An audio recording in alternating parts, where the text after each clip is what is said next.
तो ओएसोफेगस से रेक्टम तक जो होती है हमारे पास, ओएसोफेगस से रेक्टम तक एलिमेंट्री कैनाल की क्या होती है, एक वॉल होती है और उस वॉल की 4 लेयर्स होती हैं। उस वॉल की 4 लेयर्स होती हैं। जो ओएसोफेगस है वो स्टार्टिंग होती है और जो रेक्टम है वो एंड होता है। तो एक पूरी की पूरी हमारे पास क्या हो जाती है, एक पूरी की पूरी हमारे पास, जैसे कि हम यहाँ पे देख सकते हैं, यहाँ ओएसोफेगस से शुरू हुई और कहाँ पे ख़त्म हो रही है, रेक्टम पे ख़त्म हो रही है यहाँ पे।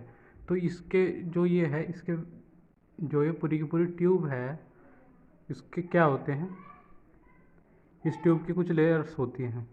क्या होती हैं, वॉल होती है, उस वॉल के 4 लेयर्स होते हैं जिनके नाम है हमारे पास सेरोसा, मस्कुलरिस, सबम्यूकोसा और म्यूकोसा।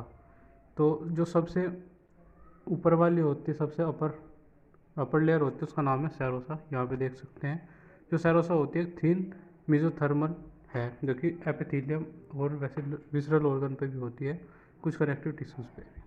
और जो मस्कुलरिस है, मस्कुलरिस के हम यहाँ पे देख सकते हैं, ये रही मस्कुलरिस। मस्कुलरिस के 2 पार्ट होते हैं, एक तो आउटर लॉन्गिट्यूडनल और एक इनर सर्कुलर। जो आउटर है वो कैसा है, जो आउटर है वो लॉन्गिट्यूडनल है और जो इनर का है वो सर्कुलर की फॉर्म में है। ठीक है, तो स्टमक में कुछ ओब्लिक मसल भी होती हैं।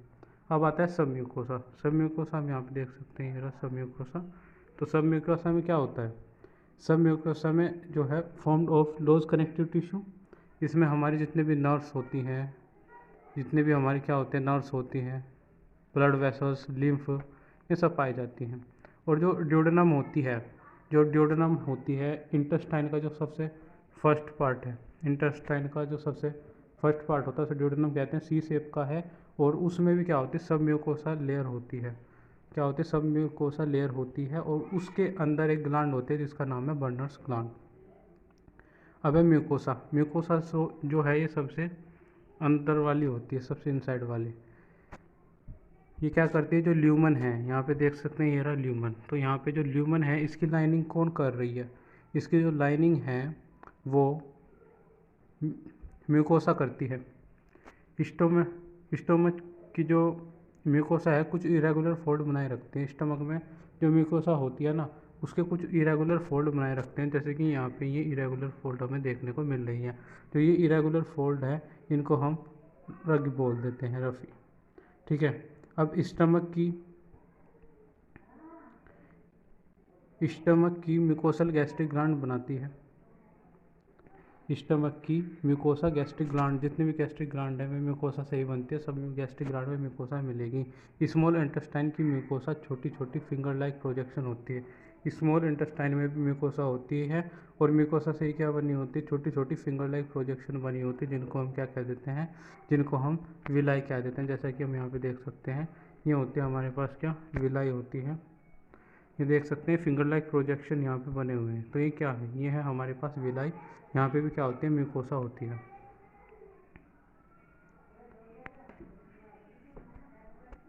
और जो म्यूकोसा है विलाई होती है और म्यूकोसल एपिथेलियम, और जो म्यूकोसल एपिथेलियम में गोबलेट सेल पाई जाती है जो कि म्यूकोस का सिक्रेशन करती है। तो जो म्यूकोसा होती है वो गोबलेट सेल में पाई जाती है, जिससे जो गोबलेट सेल्स हैं वे म्यूकोसल एपिथेलियम में पाई जाती हैं, जो कि जो कि म्यूकोस को सिक्रेट करती है। और जो म्यूकोस होता है वो क्या करता है, हमारी बॉडी में लुब्रिकेशन में हेल्प करता है फूड को। अब आते हैं हम किस पे आते हैं, विलाई पे। अब हम चल रहे हैं विलाई, जो कि कहाँ पे होंगी, स्मॉल इंटेस्टाइन में।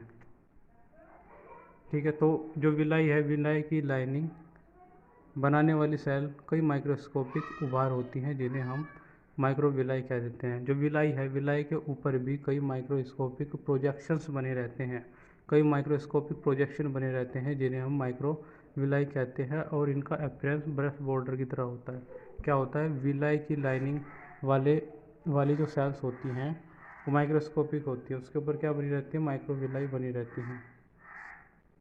और इनका जो अपीयरेंस होता है ब्रश बॉर्डर की तरह होता है। जो ब्रश बॉर्डर है तो वो क्या काम करता है, इनका जो मॉडिफिकेशन है, माइक्रोविलाई बनी है विलाई के ऊपर, ये क्या काम करेगी, ये सरफेस एरिया बढ़ाने में काम करती है। विलाई में कैपिलरीज का जाल पाया जाता है और एक बड़ी सी लिम्फ वेसल होती है जिसे हम लेक्टियल कहते हैं। अब बात करते हैं विलाई। जो विलाई है उसमें क्या होता है, कैपिलरीज़ का एक जाल पाया जाता है। एक कैपिलरीज़ होती हैं कई सारी, और उसी में क्या होता है, एक बड़ा सा क्या होता है, एक बड़ी सी लिम्फ वेसल होती है, और उस लिम्फ वेसल को हम क्या कह रहे हैं, लेक्टियल्स बोल देते हैं। उसको क्या बोलते हैं, लेक्टियल बोल देते हैं। अब इंटेस्टाइन में विलाई के बेस के बीच इंटेस्टाइन की विलाई के बेस के बीच एक क्रिप्ट पाई जाती है जिसका क्रिप्ट ऑफ लुबर्किन बोल देते हैं। अब इनको सबको हम एक डायग्राम से देखेंगे कि कौन चीज़ कहाँ पे है। सबसे पहले तो हम यहाँ पे देख सकते हैं कि यहाँ क्या दिख रहा है हमें। सबसे पहले तो ये हो गई विलाई, जो भी ये फिंगर लाइक प्रोजेक्शन बनी हुई है, ये क्या है, हमारे पास विलाई हो गई।